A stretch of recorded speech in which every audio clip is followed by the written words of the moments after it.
আসসালামু আলাইকুম, this is Akhtaruzzaman. Welcome my new another blog.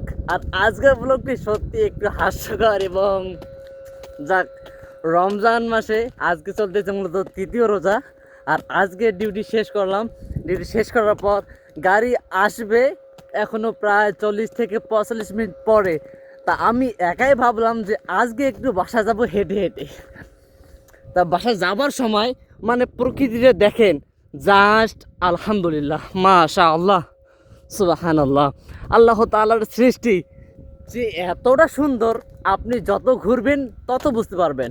আর আপনি যদি শুধু ঘরে ঘরে বসে থাকেন, শুয়ে থাকেন, আপনার কাজকর্ম নিয়ে ব্যস্ত থাকেন, তাহলে ঠিক বুঝতে পারবেন না।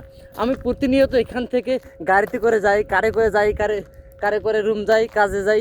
আমি অতটা উপভোগ করতে পারি না চারদিকে পরিবেশটা। কিন্তু আজকে যখন আমি কাজে থেকে হেঁটে হেঁটে যাইতেছি বাসার উদ্দেশ্যে, আর আমার সাথে কিন্তু একটা ছোট একটা লাঠিটা নেওয়ার কারণ হচ্ছে যে এই দিকে মানে এই গ্রিসে মূলত সব জায়গায় কুত্তা থাকবেই।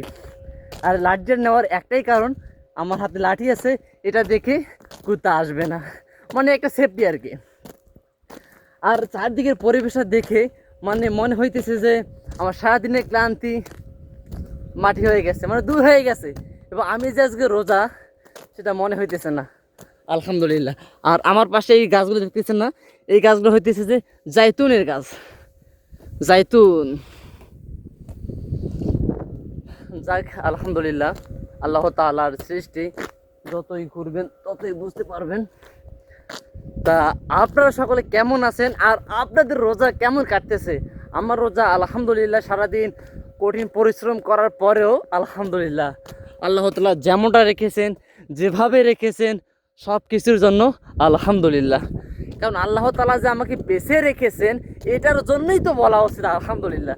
কারণ মানুষ বাঁচার জন্যে কত মানুষ যে কতটা পরিশ্রম করতেছে, সেটা আপনি হসপিটাল না গেলে বুঝতে পারবেন না। আর এই ঘাসগুলো দেখতেছেন, এগুলো কিন্তু নাপা শাক, এই শাকগুলোর মতো, কিন্তু এগুলো শাক নয়, এগুলো হইতেছে জঙ্গল আর কি। তা আমার এই আজাইরা ভ্লগটি কেমন লাগছে অবশ্যই জানাবেন, আর সব দোয়া করবেন আমার জন্য। আসসালামু আলাইকুম, ফি আমানিল্লাহ।